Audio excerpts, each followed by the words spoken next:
So here's an intriguing question.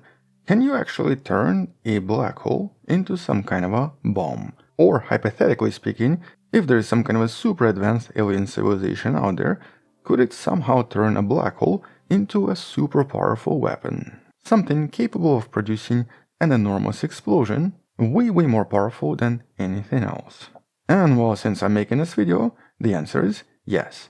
Moreover, this is no longer a hypothetical concept. Researchers behind the recent study were able to create a model demonstrating that it's actually possible by using a slightly different model that was initially proposed back in 1971. And so, hello info person, this is Anton. Let's talk about black hole bombs. Let's discuss these recent experiments, but first, let's talk about the theory behind this, focusing on what exactly all of this is and how all of this works. And the main principle here is kind of easy to understand. We obviously know that black holes are ridiculously powerful, but astrophysicists always had this one main question. Can we actually somehow harness this energy, and is it possible to extract energy from a black hole one way or another? And well, back in 1969, the famous Roger Penrose theoretically showed that it should be possible to extract energy around spinning black holes, and in this case, if black holes have what's known as the ergosphere. And here's a very simple illustration showing us how black holes normally differ.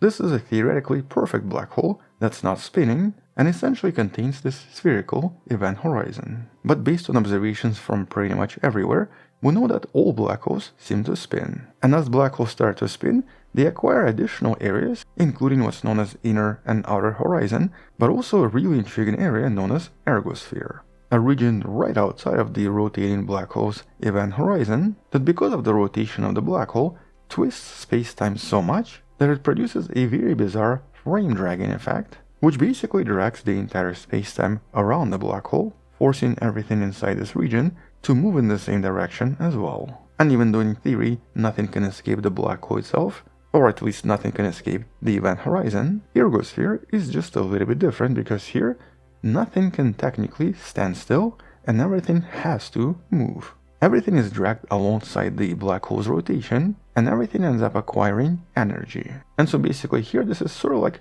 a whirlpool of space-time. But more importantly, it is possible to escape it.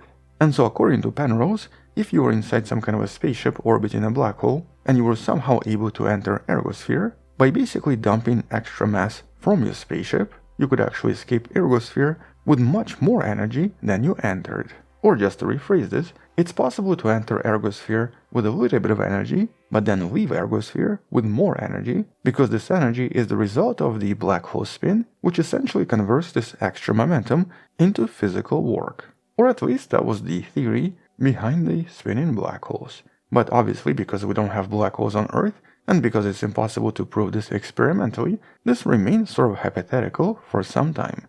But then, just a little bit later, a famous Soviet astrophysicist, Zeldovitch, realized that technically this doesn't just apply to black holes and doesn't just apply to space-time.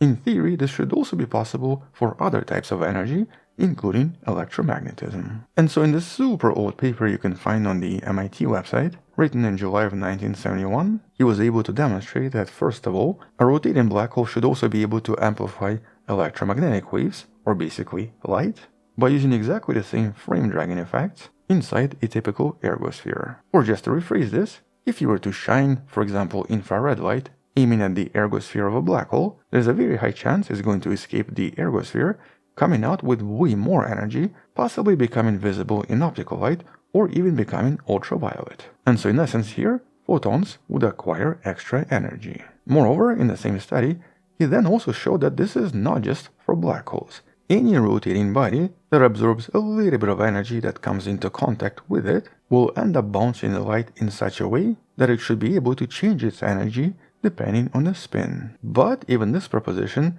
remained kind of theoretical for a very long time, and really for one simple reason. In his proposition, the cylinder would have to rotate super fast, basically at relativistic speeds, in order to observe any effect. And so for practically 50 years, this sort of remained hypothetical. But as you might have learned from a video that was released 5 years ago and should be in the description, in 2020, one of the teams was able to show that there is a way to generate all of this by using spinning cylinders and sound waves. And here the experiment was pretty simple. By beaming low-frequency sound waves into an absorptive rotating disk, scientists were able to measure a very small increase in energy, which made these sound waves just a little bit higher in frequency, which of course proved the Zeldovitch effect, at least for sound. And much more recently, approximately a year ago from when I'm making this video, in 2024, by using an aluminum cylinder, scientists were also finally able to demonstrate this using electromagnetic field and of course electromagnetic waves. And so here a spinning cylinder increased the overall energy just a little bit, but decreased it when the cylinder was spinning in the opposite direction. And because aluminum is non-conductive, here the actual effect could only be coming from the spin itself, which was exactly what Zeldovitch proposed back in the days, with this particular experiment finally proving this once and for all. But here this was a concept known as super radiance, or the concept of producing energy, or I guess more energy, by capturing it from a spinning object, or of course from an ergosphere of a black hole. So this was a proof that extracting energy from black holes was indeed possible. But what about a black hole bomb? Well, this was actually proposed by a separate team back in 1972 and was kind of similar in concept, but a little bit different in execution. That paper is also in the description, by the way. And here this would work slightly differently. And in essence here, you would still take a black hole or some kind of a spinning body, but then would place some kind of a reflective material around it, enclosing the entire black hole or the entire spinning cylinder, in order to generate a positive feedback. In other words, as the waves escape the ergosphere, they bounce back from the mirror just to enter the black hole again, and to increase in energy even more. And as you keep doing this more and more, and as the light gets reflected, mathematically speaking, researchers behind the study calculated that this should actually produce an enormous amount of energy equivalent to a sudden enormous explosion. All of this the result of a positive feedback and an enormous amplification of waves by some kind of a reflective material around the black hole or around a spinning cylinder. And in terms of theory, this combined a bunch of concepts, including what's known as the Penrose process and superradiance, and the previously explained Zeldovitch effect. And Zeldovitch himself even proposed that,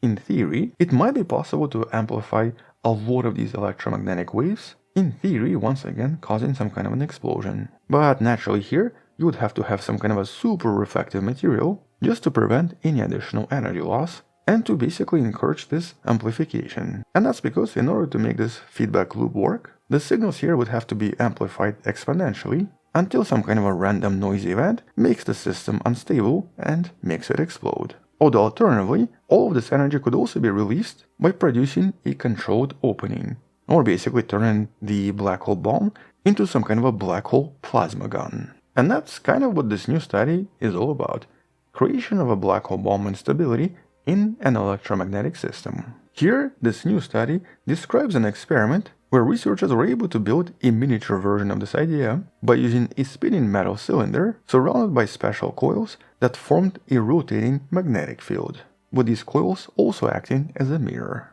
And the results here were pretty amazing. Here, the spinning cylinder could indeed make magnetic waves bigger. So basically, when the cylinder was spinning fast enough, the waves were growing exponentially, producing a visible increase in energy you can see right here. This was the runaway exponential growth predicted in previous studies. And at the same time, when the cylinder slowed down, the exponential growth stopped, which was the exact match with the theory in a lot of different studies. And so this was the first ever demonstration of Zeldovitch black hole bomb effect, showing us that the amplification in electromagnetic waves was definitively possible using spinning metal objects and would definitely work for black holes as well. Except that maybe there's one problem. For these cylinders and electromagnetic waves, we know that by using magnets, it becomes possible to produce mirrors. But for a black hole, exactly what kind of a mirror we could produce, or how one could make it stable and not collapse, that's maybe something that's still theoretical, and still something that would be very difficult to achieve. But here this is still not finished. In the next part of the experiment, researchers want to try something different. In the next part, they want to try to create this exponential amplification by literally using quantum foam, or quantum vacuum energy, that represents these tiny oscillations in energy in space-time itself. And so in theory, it should be possible to amplify all of this by using a very similar principle. And if they can make that happen, that would be absolutely incredible. Because here, if they can actually create this out of quantum vacuum energy, this would once again confirm one of the predictions by Yakov Zeldovitch, in some sense allowing us to extract energy by just having some kind of a spinning object with the energy coming from the quantum foam itself. And if they can somehow make this happen, that would probably be some kind of a Nobel Prize. But even without the quantum foam, this is still a pretty exciting experiment and a very important indication that a lot of these older predictions and older theories about black holes seem to be entirely correct when we apply similar concepts to objects that are not black holes, basically spinning objects. But here it naturally translates to black holes as well. And so definitely a pretty exciting experiment and a pretty exciting next step in trying to figure out what happens around black holes, and also something we'll discuss in some of the future videos because I'm sure there are going to be additional parts. Until then, check out some of the previous videos on similar topics in the description. Thank you for watching, subscribe, support this channel on Patreon by joining channel membership or by buying the Wonderful Person t-shirt you can find in the description. Stay wonderful, I'll see you tomorrow, and as always, bye bye.